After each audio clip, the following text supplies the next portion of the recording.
Pasient tez rezultat ko'rish uchun albatta birinchi konsultatsiya biz qilamizda. Pasientimiz agar tayyor bo'lsa, o'ziga investitsiya qilish uchun. Chunki u juda nima deydi, ko'p mablag' ishlatish kerak bo'ladi. Chunki yana ko'p preparatlar ishlaymiz. Hamma ham tayyor emas shu narsaga ham. Поэтому, соответственно, natijasi kamroq bo'ladi. Lekin menda agar mijozim premium klassda bo'lsa, ya'ni u tayyor hamma yoqqa menga rezultat qilib ber deydi.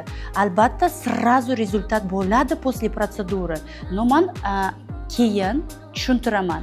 Ertasi kuni ishish, ko'karish, og'riqlar bu tabiiy hol. 99.9% hammasi natijasiga xursand bo'lib, rahmatlar deb даже podarkalar olib kelishadi. Pasientim keladi-ku, ko'raman уже. Konkretno ochiq aytaman, sizga krugovой подтяжка kerak, operasionka kerak deyman. Blefaroplastika tavsiya qilaman. Bizda Toshkentda juda ham ko'p spetsialistlar, zo'r, mo'shnilar bor. Jo'nataman ularga. Shu narsani pasientga to'g'ri ma'lumot bersangiz, pasientingiz hamisha sizga vafodor bo'ladi.